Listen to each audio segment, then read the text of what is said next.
Okay, dear friends, good evening. How are you? Yesterday we have left up to Maurya period. Today we have to start from post-Maurya period, and our target is we have to reach up to early medieval age. But we can't say up to which point today we have to stay. अब आज कहाँ तक रुकेंगे वो तो देखता हूँ. फिर 5 क्वेश्चंस लाया हूँ, स्टैंडर्ड क्वेश्चन, और आप लोग ब्रिलियंट लोग हो. 5 के 5 क्वेश्चन का उत्तर मुझे देना. बिल्कुल. Question number first. Which of the following entities supported both Buddhism and Jainism? मतलब आपको पता करना है कि इन तीनों में से कौन ऐसे हैं जिन्होंने बुद्धिज्म और जैनिज्म दोनों को सपोर्ट किया. Point 1 king, point 2 trader means merchants,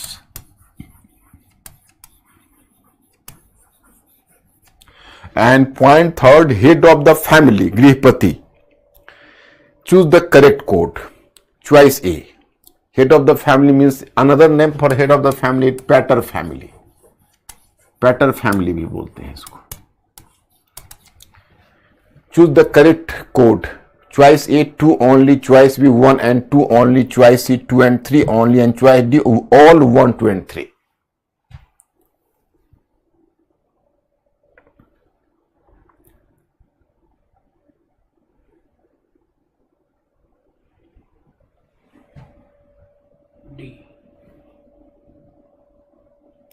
Oh, my students, I have thrown the net and you haven't caught up in this question. Because Grihpati supported Buddhism but not Jainism. Why? It is due to the fact because Grihpati was upset with Jaina recommendation of not to kill insects. If the insects would not be killed, how could agriculture be carried? So it was going to hamper agrarian activities, agrarian practices. So that's why this pater family was not having the love lost for Jainism. मतलब इनका support Buddhism के साथ तो था लेकिन Jainism के साथ नहीं था, क्योंकि जो जैन पंथ है उसने कीट पतंगों के नाश को या उसकी हत्या को रोकने की बात की थी, उससे खेती नहीं हो सकती थी. तो इसका आंसर आप बी करिए, 1 and 2. क्या था उत्तर? कुछ बच्चों ने बी भी किया. B is the correct answer. Question number 2. Which of the following statements are correct regarding the Dhamma of Ashoka? One, Ashoka's Dhamma was a state religion. Point 2, it was certain instructions given to the officials and people by the state. Third, it talked about tolerance and goodwill. Point 4, it gave the message to the people to remain dedicated to his personal religion.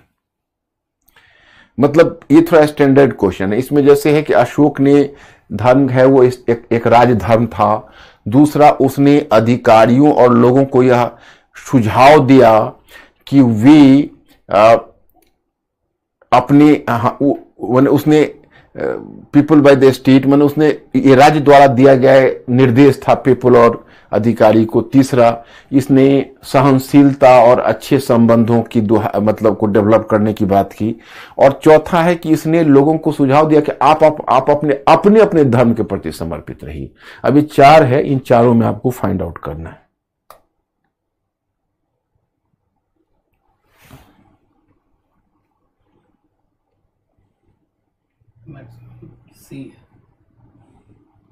C. Choice number C. Yes, good. Surprisingly, you people have not been caught up in this question. I was a bit worrisome. I was a bit, you can say, concerned and a bit, you can say, conscious about the fact that possibly you people may choose even the point number 4. Point number 4 is the wrong statement and you people have selected it. So 1, 2 and 3. So that is the correct answer, C. Question number 3. In contrast of foreign policy of Ashoka and Kautilya, which of the following statements are correct?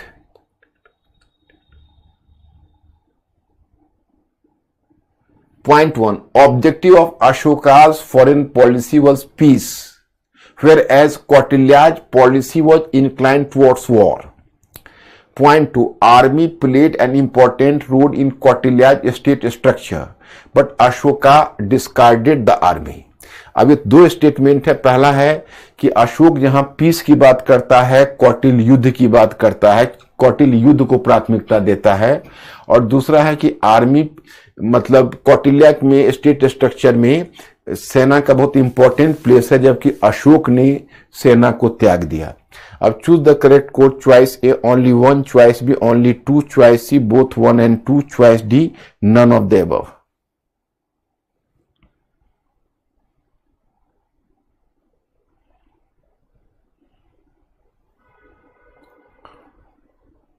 ए और C mix है but maximum C है. No, D, none of the above. My friends, surprising for you. None of the above is the answer. I here giving the explanation. Point 1. Objective of Ashoka's foreign policy was peace, whereas Kautilya's policy was inclined towards war. मतलब जो पहला statement है वो कह रहा है कि अशोका शांति पर समर्पित था और कौटिल्य युद्ध को प्राथमिकता देता था. नहीं, कभी नहीं. कोई भी जो देखो सही कूटनीति होगा, कूटनीतिक होगा तो युद्ध को प्राथमिकता नहीं देगा. कूटनीतिक हमेशा युद्ध को सप्लीमेंट्री रोल मानता है, वो डिप्लोमेसी को प्राथमिकता देता है पहला, तब युद्ध को. पहला वाला जो स्टेटमेंट है बहुत क्रिटिकल स्टेटमेंट था. इसमें अगर आपको गलत हुआ तो I am not blaming you for that. We cannot say that Kautilya has given priority to war, because the first priority should have been given to diplomacy by Kautilya also. And the second one point is कि army played an important role. It is true कि Kautilya was depending, Kautilya, one of the tools of Kautilyan diplomacy was war, undoubtedly. But it is equally true कि Ashoka didn't discard army. Ashoka maintained his army till last day. Although his army was not used during his lifetime after Kalinga war. But 6 lakh soldiers were waiting for just. He maintained the military structure. He didn't discard it. So even this statement, both the statement is wrong. Mr. Ankur, choice number D, anybody? Very few students. Okay. Which of the following smriti test give property right to human? मतलब इसमें से 4 स्मृतिकार है, आपको find out करना है कि which of the Smriti text give property right to human. Choice A Yajnavalkya, choice B Parashara, choice C Brihaspati, choice D Narada.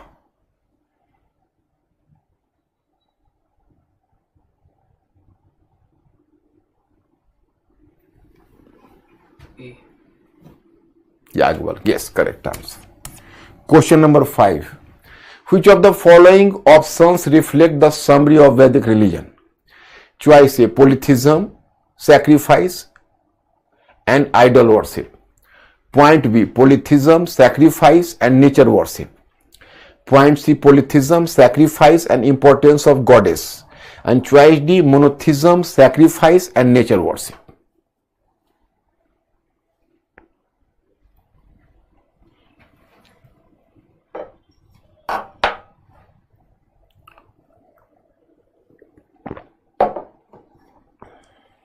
B, Bombay. B, yes. Polytheism, sacrifice and nature worship. Yes, that is correct answer.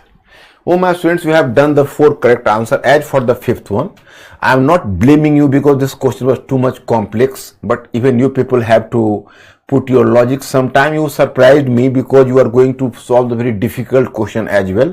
So I have placed this question because I believe कि even you people will do this question, but today in single one question we have been caught up.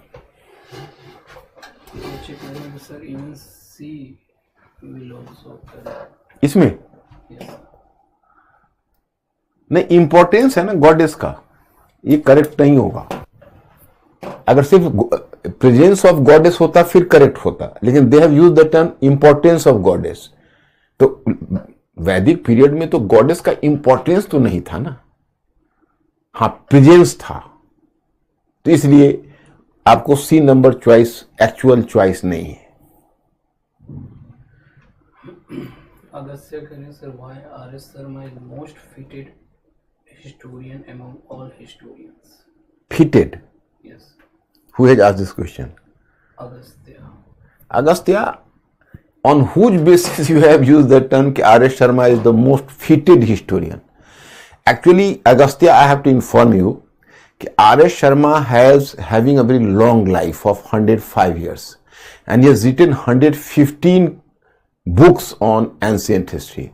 And really, Agastya, you are correct कि R.S. Sharma remained to be the pillar of historiography and particularly Marxist historiography, you know.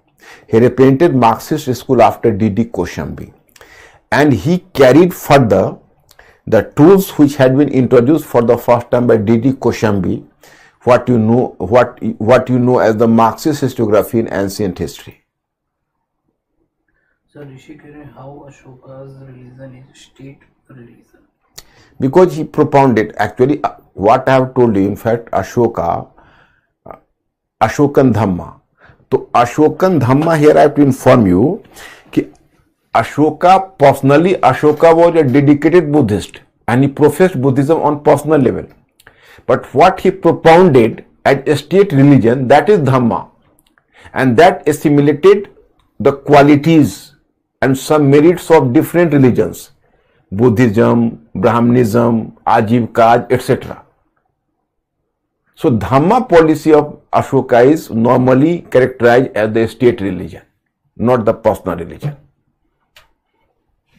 So कुछ बच्चे ज्योति कह रही हैं कि question number 2 option 1. Question number 2, option 1. Ashoka's Dhamma was a state religion. हाँ तो ठीक तो है, अभी आपने एक्सप्लेन कर दी. हाँ, that is correct. Jyoti correct.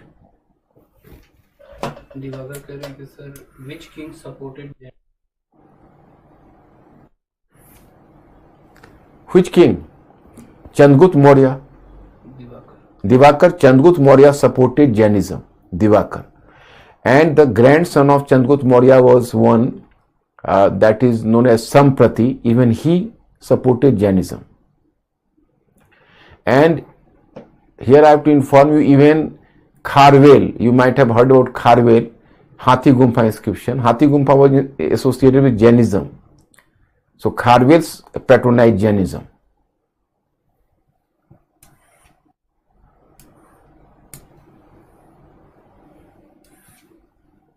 So last question है धीरज करें कि materialistic thinker believe that all thing is predetermined, then how it would lead to make people to make more efforts in development of science and tech.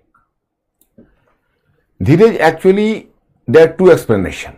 One explanation is that it is running counter to the basic idea of knowledge, you can say. You are true, Dheeraj, if you are going to believe that everything is predetermined, so that will not help to develop the science and tech. That is the one factor. But second factor was, as they denied God, as they denied, you can say, rebirth, and they denied the concept of karma, etc. So their ideas were going to be beyond his time, beyond their time. So such atheism which they propagated, so that might help them to do the free thinking. And this free thinking might have resulted into the development of science and technology. Okay.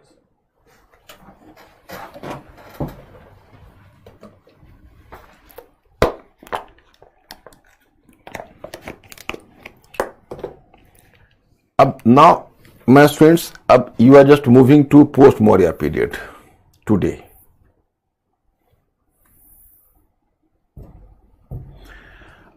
Here I have to inform you, yesterday I have just dealt with this topic. Just yesterday I have started this topic in this way. First of all, make me clear I have told you in fact a simulation between Aryan and non-Aryan elements, and in yesterday's class I have made you clear it was due to the phenomena of land grants, because when through land grants the Buddhist monks and Brahmin, you can say the Brahmin priests, they were just settled in the peripheral regions, and they just they just encourage the tribal people to join agriculture.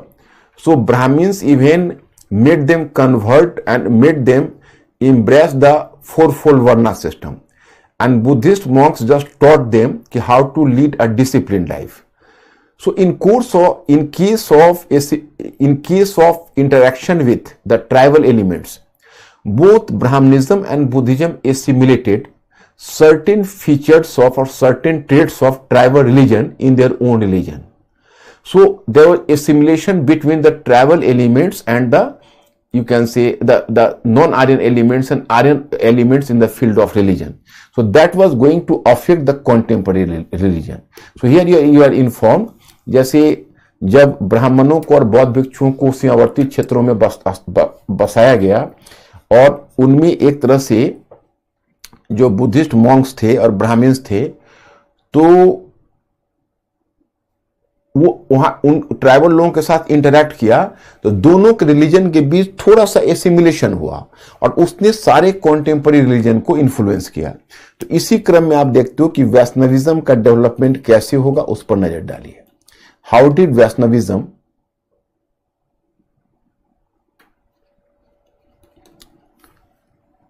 Vaishnavism had to develop.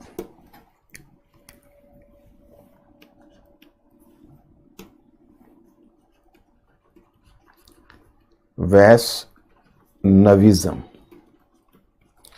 You will come to know that in fact there was some Vasudev Krishna in Mathura. Vasudev Krishna was a tribal god. Just 1 minute. Just 1 minute. 1 minute. So as the result of assimilation between Aryan and non-Aryan elements, the emergence of new ideas. One is Bhaktism.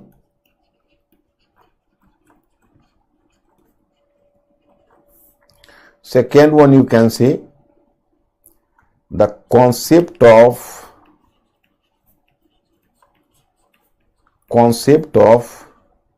reincarnation of God, reincarnation of deities, you can say deities or God, whatever you like. And third, idol worship. So my students, here I have to inform you in fact all the three features I have mentioned about. So all the three features were associated with the so-called non-Aryan elements, and the main feature of Aryan religion was what? That was sacrifice. The method of sacrifice was the main feature. So my students, there was the assimilation between the two. So it was while getting influence from non-Aryan elements, the Bhaktism, the concept of reincarnation and the idol worship started in the field of religion. And last but not the least, I have to inform you, it was as the result of Aryan and non-Aryan elements, the so-called Hinduism in future have to evolve. So what today you know as Hinduism, so in Hinduism, as much contribution you find, there was as much contribution of Aryan elements, so much contribution of non-Aryan elements. So if someone is going to ask you what is Hinduism, you can simply reply the assimilation between Aryan and non-Aryan elements, or the assimilation, the Aryan elements plus non-Aryan elements is equal to Hinduism. तो ये इस तरह से ये होता था. अब here you can say Bhaktism. Bhaktism means dedication to a personal God. In Vedic religion, you just try to please God through pronouncing mantras and performing sacrifice, yani yajna. But in this, you can say, as a result of Aryan elements, Bhaktism means dedication to a personal God. And why the concept of reincarnation?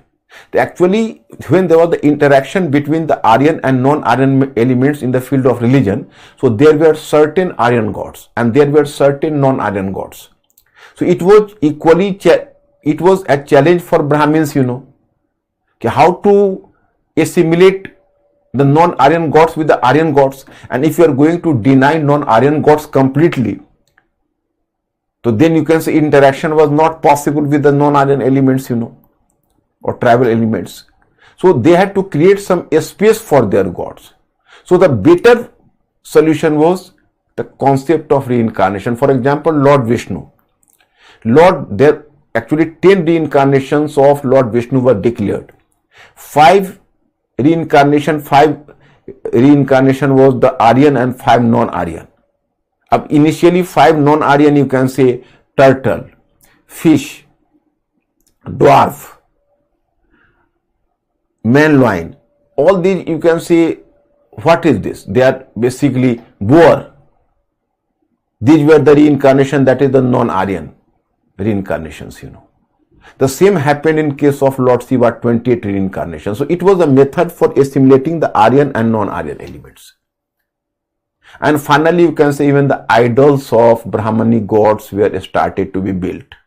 Even the idols of Bodhisattva or Buddha, so such came into existence, तो मैं आपको बताना चाहता हूं कि जैसे वो जो नॉन आर्यन एलिमेंट्स थे, तो उनमें भक्ति की अवधारणा थी. भक्ति में क्या होता है, जैसे मान लो वैदिक धर्म है, तो वैदिक धर्म में यज्ञ होता है और मंत्र होता है. तो आप देवताओं को मंत्र और यज्ञ से खुश कर सकते हो. इसमें क्या है कि देवता के प्रति पर्सनली आप समर्पित हो जाओ, तो जो आपका पर्सनल समर्पण है वही भक्ति है. अब मैंने आपको बताया कि ये रीइंकारनेशन ऑफ डेटीज क्या है. ये है कि कुछ देवता जो आर्यन थे और कुछ उधर से नॉन आर्यन आ गए, उनके देवता थोड़ा अलग थे. अब आप कहोगे कि भाई आप आ जाओ लेकिन देवता को रहने दो, तो मंजूर उनको नहीं होगा. तो उनके देवताओं के लिए आपको स्पेस बनाना पड़ेगा. तो कैसे स्पेस बनाए, तो ब्राह्मण्स ने किया कि उनको रीइंकारनेशन का कॉन्सेप्ट दे दिया. जैसे अब विष्णु के जो 10 रीइंकारनेशन है, तो 5 ऑफ अर्लियर रीइंकारनेशन देखो क्या है, वो नॉन आर्यन है, और 5 जो बाद का रीइंकारनेशन है वो कौन है, आर्यन है. और फिर अब जो ब्राह्मण देवता हैं, ब्राह्मण देवता और बुद्धिस्ट भी, माने बोधिसत्व मैं बताऊंगा, उनकी मूर्तियां बनने लगी और आइडल वर्शिप थोड़ा थोड़ा यहां शुरू हुआ है. और मुख्य रूप से कॉमन फीचर टेम्पल कल्ट जो प्रॉपर डेवलप हुआ है, गुप्ता पीरियड तक चल के डेवलप हो गया. लेकिन ये तीनों फीचर्स यहां आ चुके हैं. अब इसका इंपैक्ट डिफरेंट सेक्ट के ऊपर पड़ेगा. तो यहां तक तो आप क्लियर हो गए हो mister Ankur, my students are clear. अब देखो इसका इन्फ्लुएंस क्या होगा. अब इसका इंपैक्ट पड़ना है पहले वैष्णविज्म के रूप में.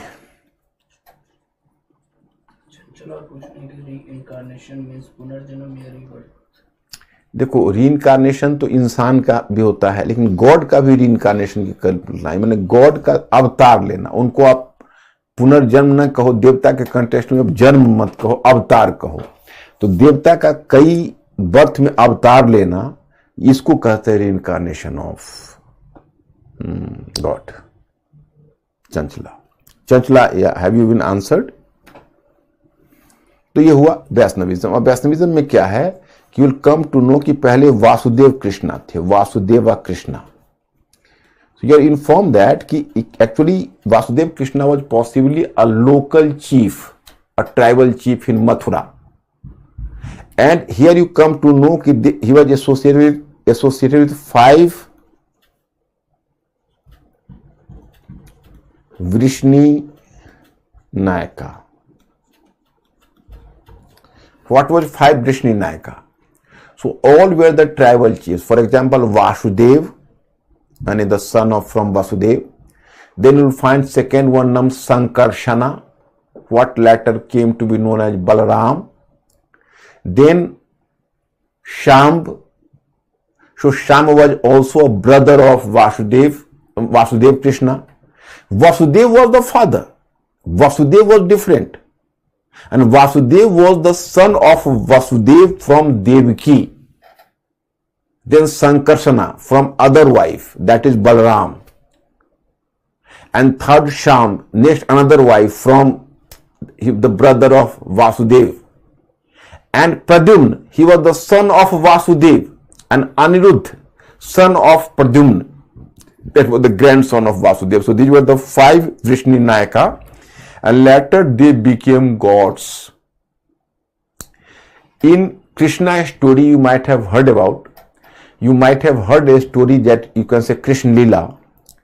So from your grandfather or grandmother, whatever, in your childhood, or you might have even watched in the TV serial, there was some Kalyadah Nag. He was a serpent. So Krishna just tethered him. Tethered मतलब उसको नाथ दिया था कृष्ण ने. तो उसका symbolic meaning बताते हैं scholar कि पहले मथुरा में पहले नाग कल्ट प्रचलित रहा होगा, तो नाग कल्ट को दबाकर वहां वासुदेव कृष्णा का जो कल्ट है वो प्रोमिनेंट हो गया. तो ये आपका ये नॉन आर्यन गॉड है. फिर आपको इंफॉर्मेशन मिलता है कि after some time this non-Aryan god of Vasudev Krishna, he got assimilated with another non-Aryan god. He was Narayana. Narayana. Ab who was the worshipper of Narayana? The worshipper and the followers of Narayana were living in the foothill of Himalayas, and Narayana was a very famous or popular god in the foothill of Himalayas, and he was the god of the cattle breeders. वो चरवाहों के देवता थे और हिमालय की तलहटी में नारायण की पूजा होती थी. लेटर ये जो नारायण है वो वासुदेव कृष्ण के साथ जुड़ गए. तो आज जो आप कृष्ण लीला में माखन लीला, चिरहरण लीला, मक्खन और गोपियां, रास लीला, ये सारी कहानियां जो आप सुनते हो, ये सारी कहानियां नारायण कल्ट से आई है. तो अब देखो हम लोगों के बीच तय हुआ, एक नॉन आर्यन गैर आर्य देवता है वासुदेव कृष्ण, दूसरे गैर आर्य देवता है नारायण. दोनों का मिलन हुआ और प्लस ब्राह्मणों ने बड़ी सावधानी से ऊपर से विष्णु को. If my students, I am going to ask you कि Vishnu was an Aryan god. You have heard about Vishnu as a Aryan god. If I am going to ask you a question कि when did you for the first time hear about lord Vishnu? So far as in religion I have taught you, when did you hear about Vishnu for the first time? It's my question. Please type fastly. Be fast.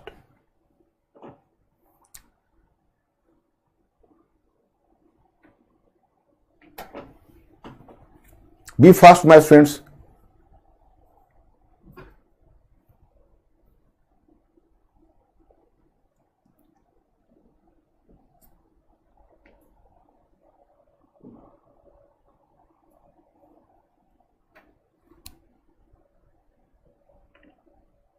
Later Vedic. Actually, you people have heard in later Vedic, but Vishnu came into, you can say Vishnu was a god even during Rig Vedic, but in Rig Vedic he was a lesser god, so that's why I have not exclusively mentioned. Keep in your mind, either it is Rudra or Vishnu. Both started their career from Rig Vedic period itself, but in Rig Vedic period they were lesser gods. It was during later Vedic period they just, you can say, gained in importance. So that's why we have started to count from later Vedic period. मतलब इनका ऋग्वैदिक से ही विष्णु की चर्चा होती है. तो Lord अब यहाँ विष्णु हैं, वो विष्णु को ब्राह्मणों ने ऊपर से आरोपित कर दिया, तो तीनों मिलकर हो गया वैष्णविज्म का cult. Vaishnavism, Vasudev Krishna, Narayana and Lord Vishnu. Then you are coming to Saivism. As a god, Pasupat Shiva, means Shiva. Shiva was a non-Aryan god. My question is, be fast. When have you heard Shiva for the first time in history so far? When have you heard about Shiva for the first time in history? Be fast.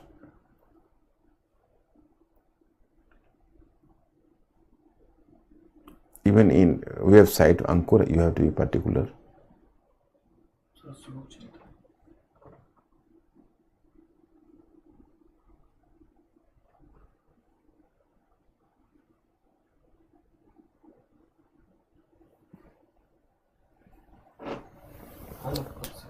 Yes, Harappan civilization. For the first time you have heard about Shiva in Harappan civilization. Okay, very good. And then you can say this Shiva was associated with Rudra. For the first time you will hear about Rudra during early Vedic period, but it was in later Vedic period he became a prominent god, prominent deity in later Vedic period. So here you can say that there is rise of Shaivism.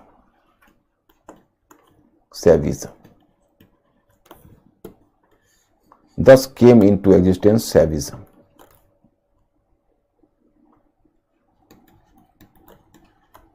Okay.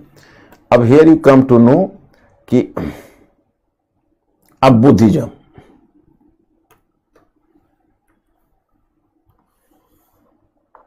It is God were in Brahmanism, you can say Brahmanism. Here you can say Buddhism. Buddhism you will come to know that there was the rise of Mahayana Buddhism. Mahayana Buddhism.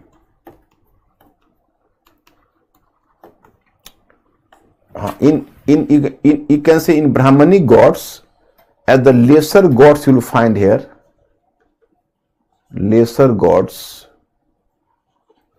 you will find some non-Aryan cults as well. So I have to make you clear कि non-Aryan cults here in lesser gods. In lesser gods you will find cult of Ganesh, Kumar Kartikeya,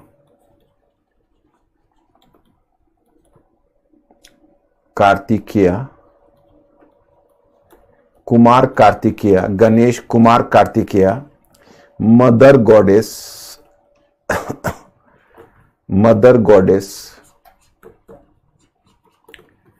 Tree cult, Animal cult,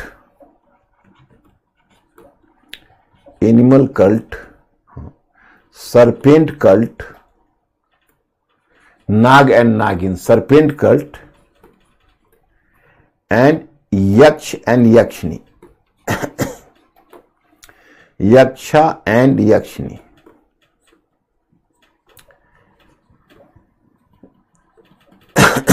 Serpent cult and Yaksh and Yakshini. And the cult of Ganesh, Kumar Kartikeya, Mother Goddess, Tree cult, Animal cult, Serpent cult, and Yaksh and Yakshini.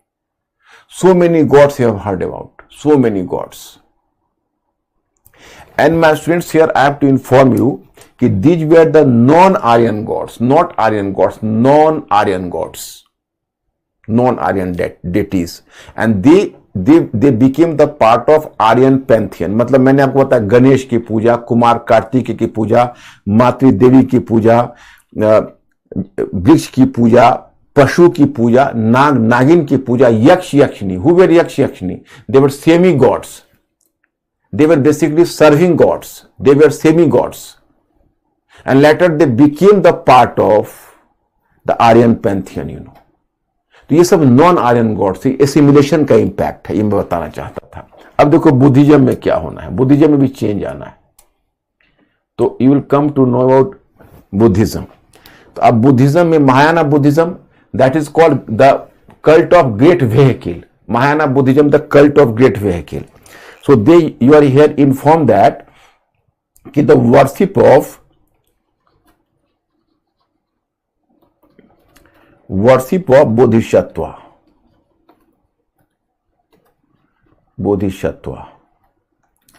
अब here I have to inform you कि as the result of the non-Aryan influence and as the result of the non-Aryan influence or non-Aryan impact, even Buddhism changed its character. Now it developed a new cult, Mahayana Buddhism. And here you know, in place of Buddha, you will come to know about Bodhisattva. Now you can ask me who is the entity of Bodhisattva? What is the entity of Bodhisattva? I have to inform you. Sorry. That Bodhisattva is such which is having the competence to get nirvana. But he didn't get nirvana and he was avoiding his own nirvana because he promised everybody कि so far as we are not going to ensure nirvana to every creature on the earth, I will not get my nirvana, I will avoid my nirvana. So Bodhisattva is a suffering savior for the world, according to A.L. Basham. So he was doing the supreme sacrifice for the universe. My student said the point is that there is some difference between Buddha and Bodhisattva initially, but later the picture was going to be blurred in future. Bodhisattva is an entity who is competent enough to get nirvana personally, but he avoided his nirvana for the sake of the world.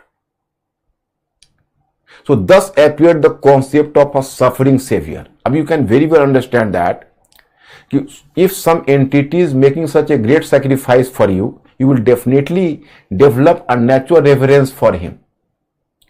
So Bhaktism started for Bodhisattva. It was going to change the character of Buddhism as a whole. Here I have to inform you that you can take here the mercantile community, because it is the post-Maurya period, early Christian centuries you are going on. My students, I have always taught you, you have to be very mentally alert, just like a chess player. On the one hand, you are underlining the elements of changes either in society, religion, culture separately. But on the other hand, even you are supposed to be watchful about the fact that how did economy is going to influence society, religion, culture, etc. Or how did culture is influencing economy, how is religion influencing economy, how you can say society is influencing culture. So you have to be, you can say, mentally alert, and just like a chess player, you have to think over all these phenomena. So here you are informed that it was the time marked by the, you can say, wider trade activities and the economic activities, so there was a richer section in society and a very prosperous mercantile class. So mercantile class was having all money but not time, and Bodhisattva was having all time but not money. So now mercantile communities, in order to give extra reverence to Bodhisattva, the so-called Bodhisattva, he started to make a larger donations to Buddhist monasteries. And earlier Saint Buddha had just gave instruction to the monks, you have not to accept any precious thing as gift or as donation. But now this Buddhist monastery became too much lax, and it continued to take the heavy gift and money from the mercantile community. So very soon this Buddhist monastery became a center for wealth, and the monks started to lead a very prosperous life, luxurious life. They were wearing fancy dress, jewelry, etc. They became mathadhis, so-called mathadhis, So there was the greater change in the nature of Buddhism now. In the meantime, as now, there was the rise of a elite, you can say, monks, and a group of elite monks, and they were leading a very luxurious life. So gradually they discarded the Pali language, the language of the people, and adopted the Sanskrit language. Mahayana Buddhism adopted Sanskrit language. And all the changes were very carefully being watched by Brahmins at that time. So Brahmins made benefit from the situation and very quickly assimilated Buddhism and declared Buddha as the 9th reincarnation of Lord Vishnu and swallowed up Buddhism in itself. मतलब यही एक character Buddhism का आया. मैंने आपको बताया कि जैसे बोधिसत्व की अवधारणा है, तो बोधिसत्व कौन है. तब देखो, बोधिसत्व एक जैसे भगवान, ईश्वर कौन है, कोई आपसे पूछे तो आपको क्या कहोगे? मनोभाव है. तो बोधिसत्व भी एक मनोभाव है. बोधिसत्व कोई रियल एंटिटी नहीं है. तो बोधिसत्व कौन है? जो निर्वाण प्राप्त करने की योग्यता तो रखता है, परंतु जिसने निर्वाण प्राप्त नहीं किया है, क्योंकि उसका कहना है कि जब तक इस पृथ्वी पर सारे प्राणी को निर्वाण नहीं मिल जाएगा, हम निर्वाण प्राप्त नहीं करेंगे. तो अब क्या है कि ऑब्वियसली यू कैन से कि बोधिसत्व एक फीलिंग है. अब वहां पर एक व्यापारिक समुदाय है, धनी समुदाय है, क्योंकि व्यापार की तरक्की हो रही है, ट्रेड बढ़ रहा है. तो उसने डोनेशन देना बुद्धिस्ट मोनेस्ट्री को शुरू किया, क्योंकि बोधिसत्व के प्रति लोगों के मन में श्रद्धा आई कि भाई देखो ये क्या चीज है, ये बोल रहा है कि हम तब तक निर्वाण प्राप्त नहीं करेंगे जब तो संसार में सारे प्राणियों को निर्वाण नहीं सुनिश्चित कर देंगे। अरे एल बैशम कहते हैं कि कॉमन पीपुल के नजर में तो बुद्धा तो स्वार्थी निकले, सेल्फिश। वो अपने निर्वाण के रास्ते चले गए और लोगों को छोड़ दिया 84 लाख योनियों में भटकने के लिए। और बोधिसत्व बोलता है कि हम सबको निर्वाण देंगे, तो हमें तो बोधिसत्व का सुनना चाहिए। तो बोधिसत्व के प्रति उन लोगों के मन में श्रद्धा आई और श्रद्धा से भक्ति हुई और भक्ति से मूर्ति पूजा शुरू हो गई। बोधिसत्व की मूर्तियां बनने लगी, पूजा शुरू हो गई, आइडल वर्शिप। और चूंकि अब मर्केंटाइल कम्युनिटी डोनेशंस देने लगे और बुद्धिस्ट मोनेस्ट्री बड़ी उदारता से डोनेशन लेने लगी, जबकि बुद्धा ने मना किया हुआ था कि प्रेशियस चीज नहीं लेना है। अब बुद्धिस्ट में धन का जखीरा बन गया। जो मॉन्क्स थे वो अब बहुत लग्जरियस लाइफ जीने लगे।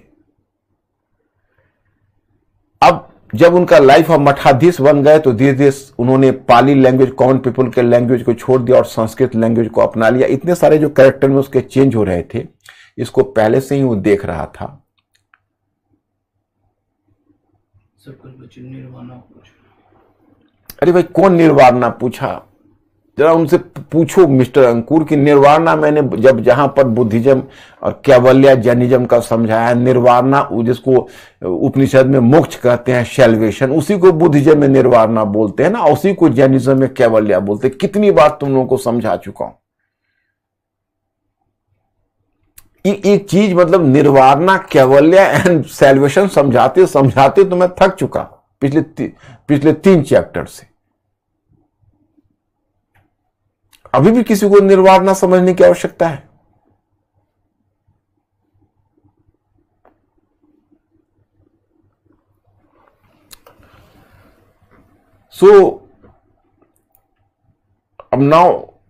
अब क्या हुआ कि इसीलिए मैं हिंदी इंग्लिश दोनों में बोल देता हूं कि ताकि दोनों में से किसी को प्रॉब्लम ना रहे। तो जिस समय जो नहीं समझो उसी समय पूछा करो ना, इसको लिंगर नहीं करना है। एक टॉपिक नहीं समझोगे दूसरा टॉपिक नहीं समझोगे। और मुझे बिना मैं कभी इस तरह का हैबिट डेवलप ही नहीं किया कि स्टूडेंट्स को पढ़ाऊं स्टूडेंट्स ना समझे।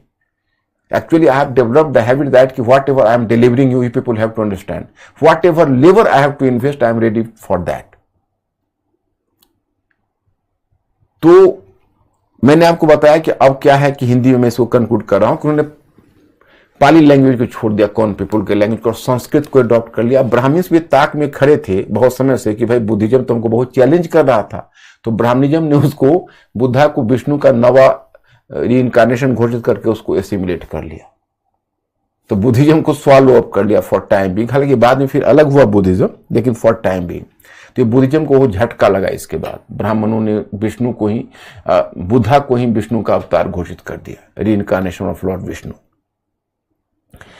तो अब देखो हीनयान और महायान बुद्धिज्म में फर्क है।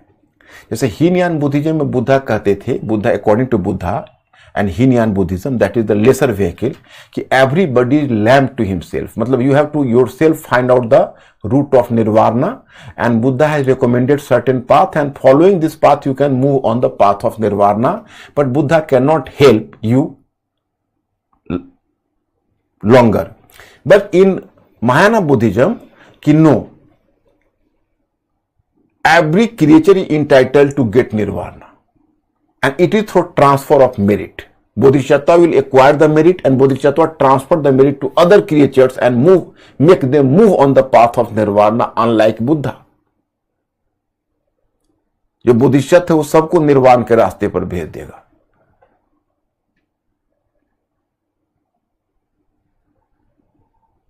तो बोधिसत्व का कॉन्सेप्ट ही डिफरेंट था। और हीनयान बुद्धिज्म में बुद्धा का आइडल वर्शिप नहीं होता था, उनका सिंबॉलिक रिप्रेजेंटेशन होता था। और यहां पर बोधिसत्व का स्टैच्यू बनने लगा। Different Bodhisattva were that there was the reincarnation of Bodhisattva. For example you can say Avalokiteshvara, that is the one Bodhisattva. Manjushri, that was another bodhisattva. Chitigarva, next another bodhisattva, and the would-be bodhisattva is Maitreya. Maitreya was the would be Buddha as well and would be Bodhisattva as well. जैसे आप देखोगे 10 अवतार जो विष्णु के हैं उसमें एक कल की अवतार की परिकल्पना है कि कल की भविष्य में आने वाले विष्णु होंगे। उसी तरह से बोधिसत्व में परिकल्पना है या बुद्धा में कि मैत्रेय बुद्धा या मैत्रेय बोधिसत्व फ्यूचर में आएंगे। हालांकि बुद्धा और बोधिसत्व का इनिशियल दोनों का कॉन्सेप्ट अलग अलग था। और चौथा तुम देखोगे hair,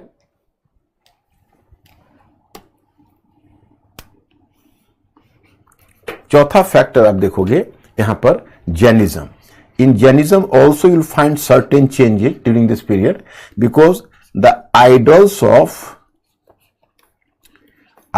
of तीर्थंकराज, 24 तीर्थंकराज, idols of Tirthankaras came to be worshipped.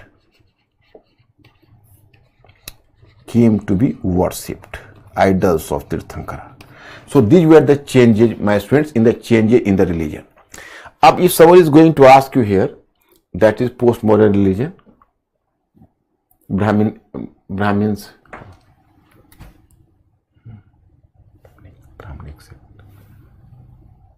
Brahmanic sect,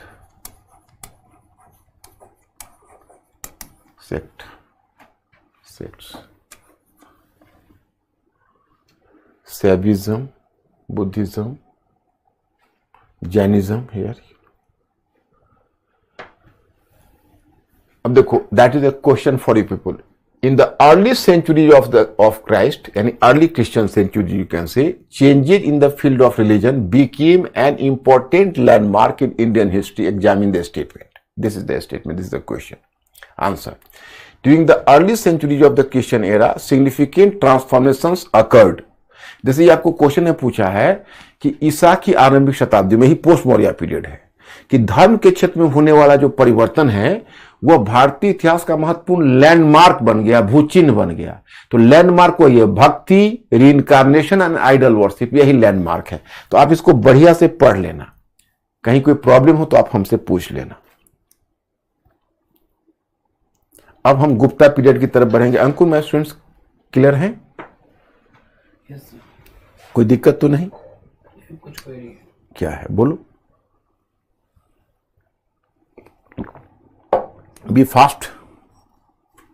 धीरज कह रहे हैं कि so we can say that it is language which linked later Buddhism to Brahmanism. Language which linked later Buddhism to Brahmanism. Yes, language and even behavior. Bhaktism. Who has asked this question? Dheeraj. Actually, it's not simply on the basis of language, but even on the basis of the concept like Bhaktism brought Brahmanism near to Buddhism. Sir, Rohan पूछ रहे हैं, sir यक्ष और यक्षिणी अच्छे नहीं होते, then how you said they were semi-god? Who has told? Rohan, you have asked me the question कि यक्ष और यक्षिणी अच्छे नहीं होते, फिर आप उसको सेमी गॉड्स कैसे कहते हो? तो हमें ये पूछना है रोहन, क्या आपको यक्ष यक्षिणी से कभी वास्ता पड़ा है क्या? हम कैसे कह सकते हो अच्छे नहीं होते? कभी आपको उसने परेशान किया है क्या? देखिए, एक्चुअली कॉन्सेप्ट है basically they were semi God's.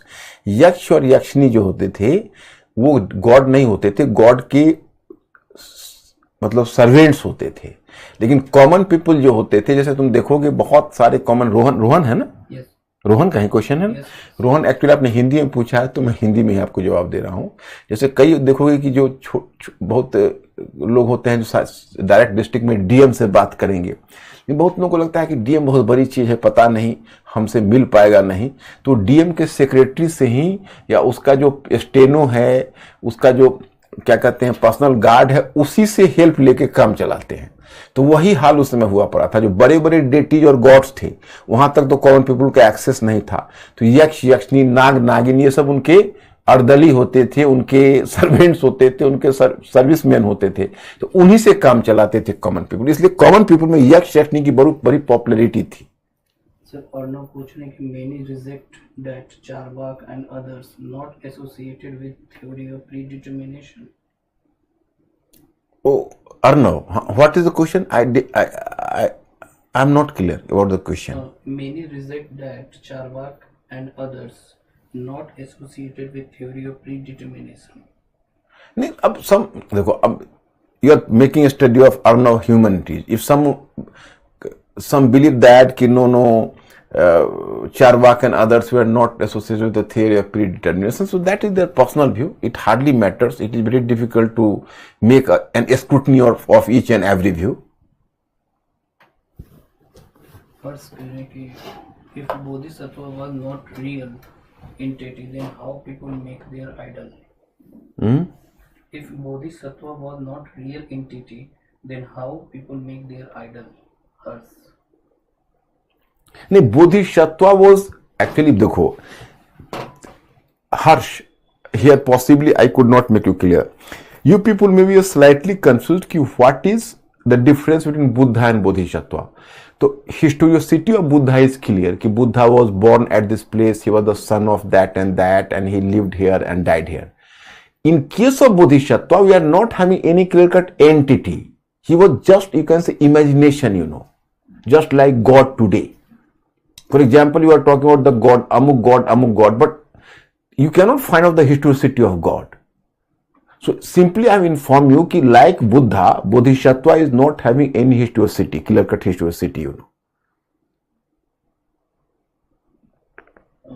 Vidyanand पूछ रहे हैं sir, Shiva and Rudra is different. Vidyanand, Shiva is a non-Aryan god. You have heard for the first time Shiva, Pasupat Shiva in Harappan civilization. And Rudra was an Aryan god. You have heard about Rudra in the early medieval in early Vedic period for the first time, but it was in later Vedic period Rudra became a prominent god. Why you are getting confused? So Juman कह रहे हैं कि sir, how can we differentiate between Aryan and non-Aryan deities? Because from Aryan deities you are already familiar from Vedic period onwards. But in case of non-Aryan deities, for example, the 5 Vrishni Nayaka, like Vasudev Krishna, like Narayana, like Shiva. So these gods were prevailing in the tribal society. So on that basis, historians came to know that they are coming from the non-Aryan background. Bhavna पूछ रही sir, what was philosophy behind prevention of inflow ajiva into jiva in Jainism? Bhavna, why are you going to make the things complicated? Simply उसका theory मैंने philosophy में मैंने क्यों कहा?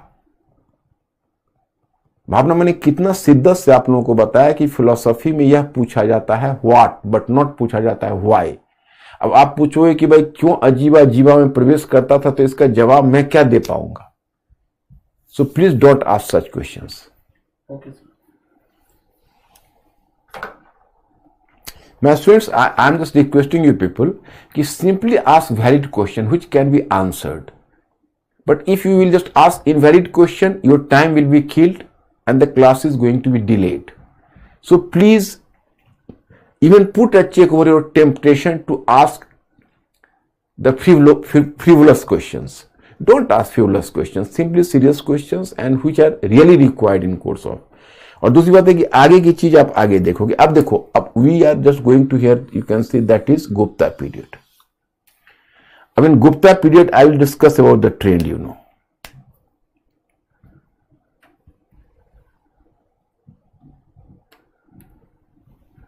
Gupta period, religion.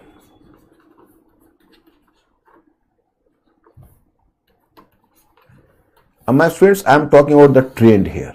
One trend is revival of Brahmanism.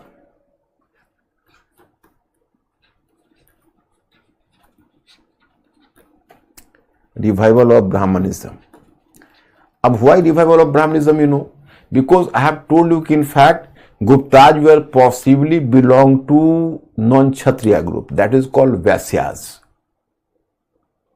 So as Guptas belong to Vaisya community, so they were searching and they were seeking legitimacy with the support of Brahmins. So Guptas were possibly in additional need for the support of Brahmins. So that's why Guptas gave more facilities to Brahmins and it led to Brahmanic revivalism, and Brahmanic revivalism led to revival of sacrifice as well. Revival of sacrifice, sacrifice means यज्ञ। तो चूंकि अब Brahmins का importance बढ़ेगा तो यज्ञ का महत्व तो बढ़ेगा, तो यज्ञ का इंपॉर्टेंस बढ़ गया। और जो यज्ञ का जो किया जा रहा है वो किंग भी कर रहे हैं। किंग में Samudragupta and Kumara Gupta the first are given the credit to have perform Ashvamedha sacrifice. तो अश्वमेध यज्ञ समुद्रगुप्त और कुमारगुप्त फर्स्ट कर रहा है। Likewise, the common people used to perform the different domestic sacrifices. For example, Panch Mahayagya, Som Yagya, Havir Yagya. These were the sacrifices. They were performed by the individual people in their family. So, with the Brahmanic revivalism, even the cult of sacrifice was revived. That is the one feature. Second one feature is, here you can say Bhaktism. But my students, here you have to inform कि Bhaktism was a very popular cult. Although there was the yajna or sacrifice was there, but Bhaktism was definitely a popular cult. So it was spreading among the people. And with the Bhaktism, you can say, already you can say the concept of reincarnation and idol worship were already associated with Bhaktism, you know. मतलब कि भक्ति के साथ अवतारवाद और मूर्ति पूजा। अवतारवाद मतलब कि देवताओं का अवतार लेना और मूर्ति पूजा, ये आवश्यक रूप से जुड़ गए। और पहली बार ब्राह्मण देवताओं को मंदिरों में रखकर जो व्यापक स्तर पर पूजा शुरू हुई गुप्त काल में, इसलिए मंदिर कल्ट आपको गुप्त काल में मिलेगा, temple cult. So that idols of deities were placed in the temple and the worship started, particularly the idols of Vaishnavas, the Shiva, the Vaishnav, you can say Vishnu and Shiva. So the idols of Vishnu and Shiva became too much prominent in temples at that time, you know. फिर तुम जैसे Guptas themselves they were professing Vaishnavism, you know. Then next one you find here the beginning of Tantricism. Beginning of Tantricism.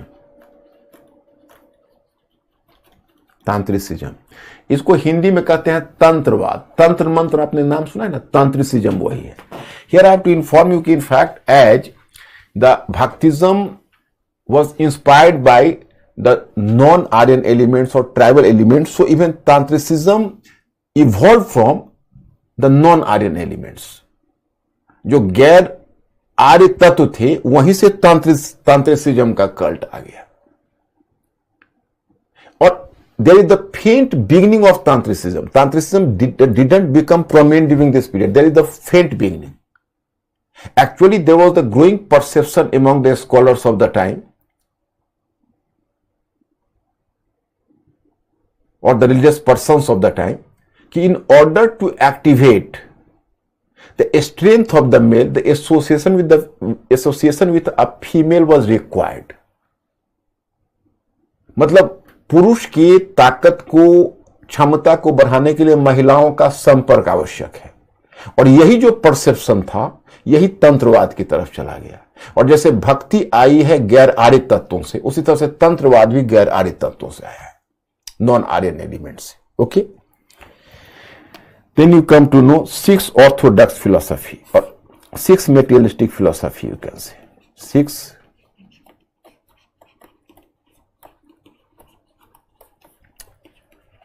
materialistic philosophy.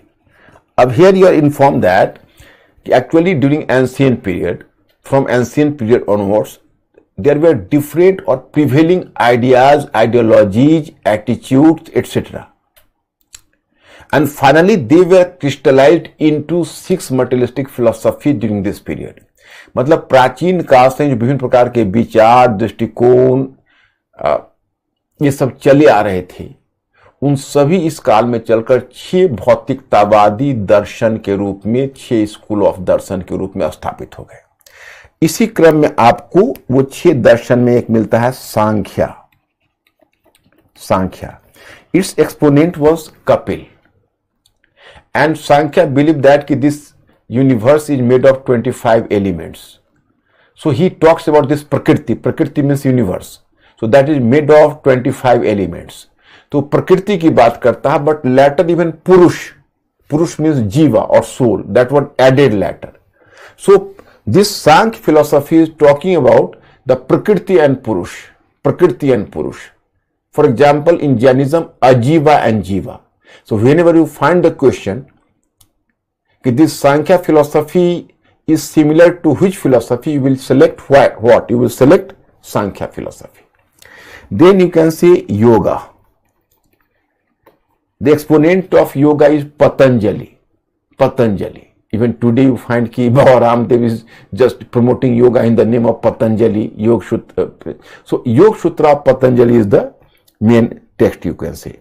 So yoga believes that it is through the exercising your body you can purify your soul. मतलब आप शरीर के को एक निश्चित posture में रख के अपने आत्मा को शुद्ध कर सकते हो. यह इसका था योगा का. उसके बाद यू फाइंड सांख्य योग Vaisheshika. Vaisheshika. Vaiseshika is what? That is an atomic philosophy. This universe has been made of atoms. So this Vaiseshika philosophy was the exponent of the Vaiseshika philosophy. The names have already been mentioned. So you will go through a study material. Uluk Kanad. Uluk Kanad was the exponent of Vaiseshika philosophy, and it believes that this universe is made of atoms, and it has also making the claim that 5 elements became prominent in the making of this world. So 5 elements: water, air, sky, you can say earth, etc. So that is the Vaiseshika philosophy. Then you come to know as Nyaya. So my students, Nyaya philosophy, this Nyaya philosophy, you should not take it as justice. This was not justice. Nyaya means logic. It is talking about in the term of logic. Suppose wherever there is smoke, there is fire. On the mountain in front is smoke, so there is fire. मतलब न्याय दर्शन है वो basically एक तर्कवाद का दर्शन है, जो मानता है कि जहां धुआं होता है वहां आग होती है, सामने वाली पहाड़ी पर धुआं है तो सामने वाली पहाड़ी पर आग होगी. ये इसकी फिलोसफी. और एक हुआ फिर आप देखोगे मीमांसा. मीमांसा. So it was giving emphasis over the Mimamsa. Who was the exponent of Nyaya philosophy? Akshpad Gautam. Akshpad Gautam was the exponent of Nyaya philosophy. In my study material, you will find the name. So please go through the name, because I will give you in the question, and you have to match the code, the name and the school. Then Mimamsa. Mimamsa was the, you can say, restoration of the prestige of Vedas. मतलब और importance of Vedas. तो ये मीमांसा का उद्देश्य होता था वेदों की प्रतिष्ठा, वेदों को पुनर्स्थापित करना. And here you can say exponent of Mimamsa was who? Sabara Swamin. Sabara Swamin, that was the exponent of Mimamsa. And last was Uttara Mimamsa. Uttara Mimamsa. Uttara Mimamsa was Vedanta. Vedanta, the same Upanishadic philosophy. Later you can say this Upanishadic philosophy was further evolved or developed by Shankaracharya. So this on Uttar Mimamsa, the earlier exponent was Bodhrayana. Bodhrayana. He has written the Brahma Sutra. So Bodhrayana, then you can say on later Shankaracharya has developed it further, Uttar Mimamsa, that is called Vedanta philosophy. I will later discuss with you Shankar's philosophy. मैं आगे आपको शंकर के दर्शन के बारे में बताऊंगा. तो यही 6 स्कूल है. इनके एक्सपोनेंट का नाम याद रखना. मैं आपको प्रीलिम्स के क्वेश्चन में मैच लगाने के लिए पूछूंगा. मेंस में ये सब नहीं पूछा जाएगा, प्रीलिम्स में आपसे पूछा जाएगा. The last was, you can say, cyclic concept of universe. Cyclic concept of the evolution of universe. अब ये क्या है देखो, इस संसार की रचना कैसे हुई, लंबी चौड़ी बात है. अब इसने जो कैलकुलेशन लगाया है, यू विल बी सरप्राइज. मैंने how did this universe evolve and how this cycle evolves. So you will find here the description about the cycle. According to this calculation, कि this माने 4 युगा, कृत यानी त्रेता, द्वापर, सतयुग एंड कलयुग, 4 together forms 1 महायुगा.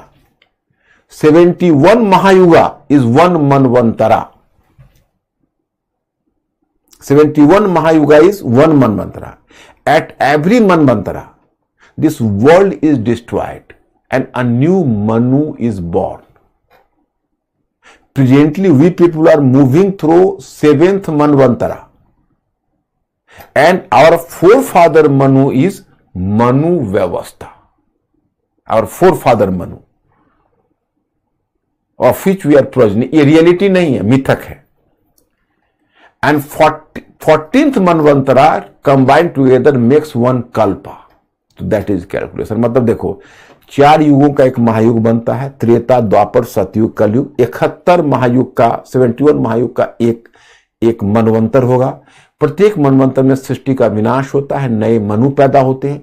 हम लोग 7वें मनवंतर से गुजर रहे हैं. हमारे पूर्वज मनु का नाम है मनु वैवस्थ. कभी प्रीलिम्स से पूछेगा, आप याद रखना, और कभी मैं भी प्रीलिम्स के क्वेश्चन बना के पूछूंगा. So you people have to be careful about. And 14 manvantras combined together were known as 1 kalpa. That's all. ये post Gupta is over. Mr. Ankur, are my students okay? Yes. No problem? Okay. Now you are moving to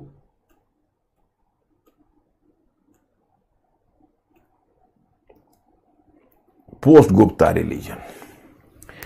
In post-Gupta religion, you can see that is North India. First of all, let us discuss in North India. Then you have to move to South India. Sir, Preeti पूछ रही है कि sir about Tantrism, it is not mentioned in Atharva Ved also. Sir, about Tantrism, is it not mentioned in Atharva Veda also? Yes, Tantricism, it is. Who has asked this question? Preeti. Preeti, you are correct. Actually, even in Atharvaveda, you will find some elements of Tantricism. You are correct. But it didn't become prominent before Gupta period. And in Gupta period, there is the faint beginning. Now I will discuss with you, in post-Gupta period, it became more prominent. In post-Gupta period, it will become more prominent in post-Gupta period, you know. Bhavna said, did Tantrism promoted goddess worship? Yeah. Did Tantrism promoted goddess worship? Tantrism, yes. Bhavna, actually in Tantricism, the importance of goddess is going to develop. Let Bhavna explain me, because in post-Gupta period, Tantricism would be important here. So I am just going to discuss this aspect with you. Post-Gupta period, let us. Post-Gupta period here, let us develop here. Firstly, take here North India.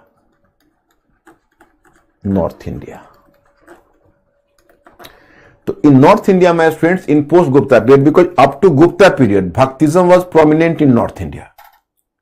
But gradually Bhaktism drifted to South.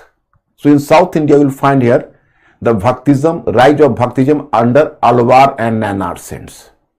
But in case of North India, you will find the growing elements of Tantricism. And this will be prominent in North India during this period, and this will continue in early medieval age as well. मतलब North India में तंत्रवाद अब ज्यादा important हो जाएगा. तो here you find तांत्रिसिज्म.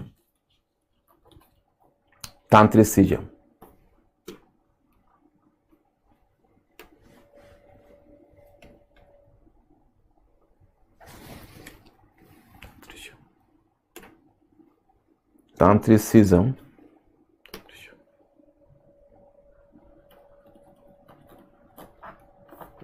North India. Now you will observe here one factor, that is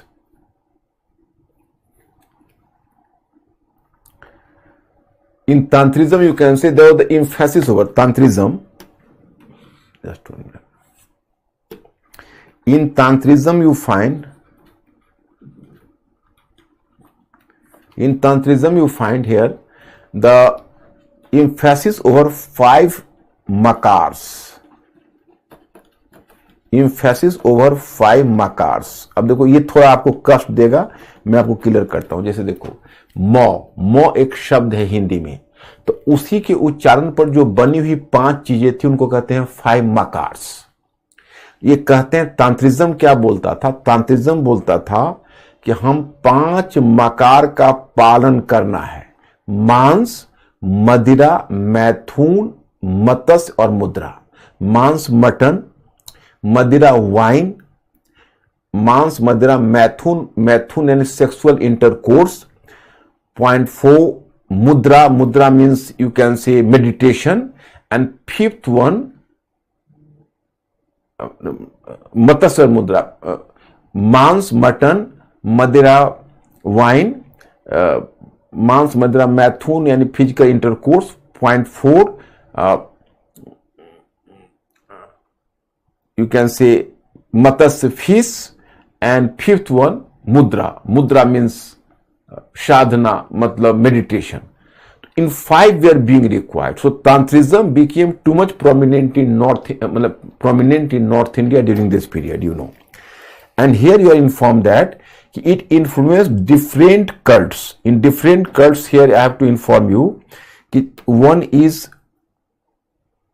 5 makars, emphasis of 5 makars. So one cult is Vaishnavism.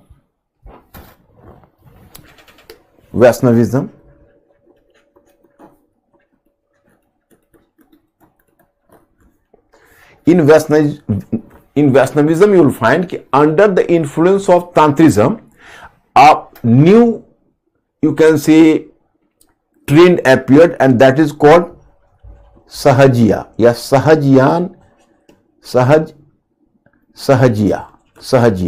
Yesterday, Bhavna or whatever, someone asked me, Mr. Ankur, who is Sahajiya? I have told you, let me come to post-Gupta period. Sahajiya was a branch under Vaishnavism which was under the influence of Tantrism. तो उसको सहजिया बोलते थे. और अब इसका एक prominent impact आपको जैसे वैष्णविज्म पर सहजिया के रूप में दिखेगा, तो सैविज्म भी आपको दिखेगा. In Saivism, you will find a cult that is Kapalik and Kalamukh.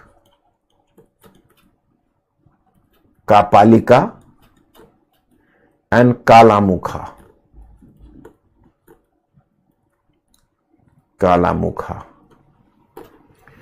So Kapalik and Kalamukha, they were the extremist form of, the very, you can say, extremist form of Saivism. They were just taking the ash, you can say ash of the dead body and rubbing the ash of dead body in their body. They were taking foods in human skull. आगे जैसे आप ओघर देखते हो ना, ओघर कहते हैं, उसी तरह से कापालिका और कालामुख था, जो they were living in the graveyard region. They were rubbing the, you can say, ash of the dead body and the cremated body, and they were taking foods in the human skull. So these were the certain feature of Kapalika and Kalamukha. So that is the here. Then you will come at Buddhism. This is Brahmanism. Then you come to know about Buddhism, you know. Sorry, Buddhism.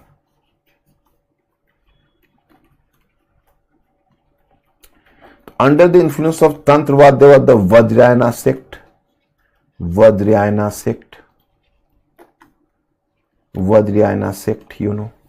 Vajrayana. So Vajrayana was under the influence of Tantrism. So as the result of Tantrism, you can say that there was the rise of a Vajrayana sect, and here I have to inform that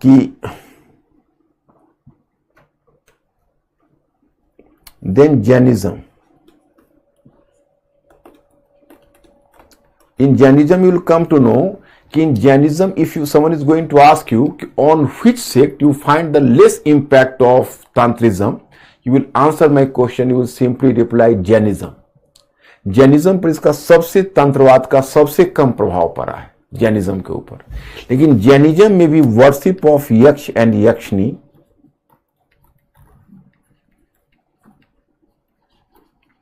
yaksha and yakshni started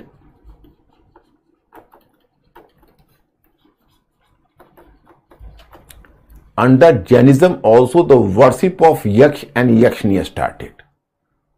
तो ये आपका हुआ Tantrism का impact. And my students, here I have to inform you that Tantrism was having some positive aspect as well. Apart, the first aspect is it was valuing and giving value to material life. Emphasis over material life. मतलब क्या होता था कि आप इससे पहले जितना भी सेक्ट्स का नाम हम बोलते थे उनका अप्रोच अदर वर्ल्डली था. वो पारलौकिकता की बात करते थे, वो मरने के बाद के जीवन की बात करते थे जो बाकी जो सेक्ट्स होते थे previous sects. But in tantrism है उनका मटेरियल लाइफ के प्रति अट्रैक्शन है. They are making the life happy. Do you know, under tantrism you will find कि there was emphasis over the mantras which could relieve someone from serpent bite, and they would just, you can say, promote mantras which could relieve someone from a scorpio's bite. So in this way you can say scorpion bite. तो मतलब ये है कि कोई सांप किसी को काट देता है, बिच्छू काट लेता है, तो उसे बचाव के लिए मंत्र होता था. अब ये मत पूछना क्या ये मंत्र करेक्ट था या इनकरेक्ट था, गलत ही रहा होगा, लेकिन कम से कम इनका जो प्रायोरिटी थी वो मटेरियल लाइफ था, वो अदर वर्ल्डली लाइफ नहीं था. So this was the positive aspect of tantrism. You can say कि it was having material approach to things. Number one. Number two, apart from being a religious reforms, it was a social movement as well. Social movement क्यों? तो my students, actually Tantrism opened its gates even for Sudras and women. So even Sudras and women can be member of a Tantric sect. So it was the one of the features, social movement it was. Apart from being, and in Tantrism you will be surprised to know that women even could get the status of a guru. मतलब कि ये एक सामाजिक movement भी था, क्योंकि जो निम्न जाति के लोग हैं उनको भी प्रवेश दिया गया, वुमेन को भी दिया गया, और वुमेन इसमें गुरु भी बन सकती थी. So my students, here this Tantrism was having some positive aspect as well. अब what about South India? I have to make you clear here. Sir Simant कह रहे हैं कि sir please ask about fifth मकराज because only 4 are mentioned in the material. अच्छा, 4 has been mentioned. Okay. Just make me clear. Oh. मांस मत्स्य मुद्राओ हो. Who has asked this question? Simant, I am just writing fifth one. Please write here. पंच मकारा. पंच मकारा है, नकारा नहीं, पंच नकारा नहीं, पंच मकारा.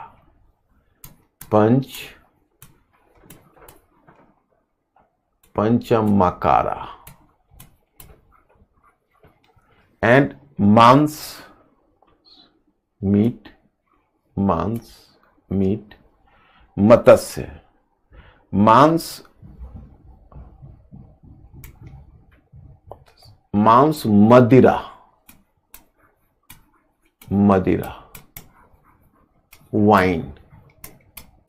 Wine.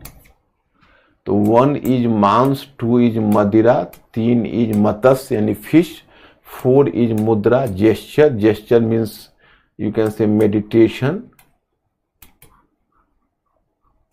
and Mathun, sexual union. That is 5 makars. अब my students, here you can say South India. So in South India you will come to know that is Bhaktism. Bhaktism from north, based on Puranas.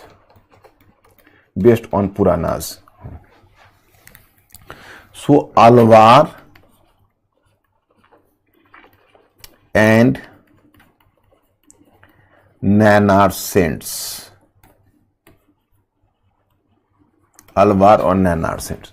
My students, I have to inform you that actually in North India Tantrism became prominent, but in South India there was the rise of Bhaktism, and this Bhaktism traveled from north. In Bhaktism in North India it was based on Puranas, यानी पुराणों पर जो आधारित north की भक्ति थी वो दक्षिण गई, and in South India it mixed with the element of love from Sangam literature. अब what is Sangam literature? I will make you clear in the literary part, but you can see the element of intensity of love or intense love which was promoted by Sangam literature, so that mixed with the Bhaktism based on Puranas from North India. So there was the intensity of Bhaktism in South India, and Alvar saints. Alvar saints were the worshipper of Lord Vishnu. Who were Alvars? Worshipper of Lord Vishnu. And Nanars, who were worshipper of Lord Shiva. So according to tradition there were 12 Alvars and 63 Nanars. So they carried the message of Bhaktism in South India. They moved from different region to region, and they even traced some pilgrimage centers, Alvar saints. Among Alvar saints, one woman saint was Andal. She was a woman, Andal, Alvar saint. And one Alvar saint was a Pandya king, Kulsekhar. Even a Pandya king Kulsekhar was an Alvar saint, and Andal was a Alvar saint. मतलब एक राजा भी था अलवार संत, एक अंदाल करके महिला थी वो अलवार संत थे. अलवार संत विष्णु की पूजा करते थे, और उनकी जो रचनाएं वो प्रबंधम में संकलित है. जैसे नॉर्थ इंडिया में आपको वेद का इंपॉर्टेंस है, या साउथ इंडिया में भी, तो वेद का ब्राह्मणों में इंपॉर्टेंस है, तो अलवार सेंट्स ने प्रबंधम की रचना की. They compose Prabandham, be clear. And 63 Nanar saints, the three prominent were Appar, Nan Sambandar, Sundar Murti. These were the important Nanar saints. यानी Nanar संत शिव की पूजा करते थे. Appar, Nan Sambandar, Sundar Murti. So these were in South India Bhaktism. So my students, up to post Gupta that is over. Then I will make you in the next topic early medieval age. Early medieval age North India, and then early medieval age South India. That will be the last. South India, that will be the last. So it will take at least, अभी time थोड़ा सा लगेगा, but on Monday I will send you the literature as well, language and literature. I will send you on Monday. Already चला गया? So I have sent you the literature, the matter on literature. You will go through it also. And I will finish it on Monday, and then after that I will move to literature. मैं उसके साहित्य की तरफ बढ़ जाऊंगा, मैं अपने scheme के अनुसार. तो अब कोई प्रॉब्लम तो नहीं है? Are they okay? Are they okay हैं? So my students, I am stopping here today. I will see you on Monday. Thank you very much. Good night.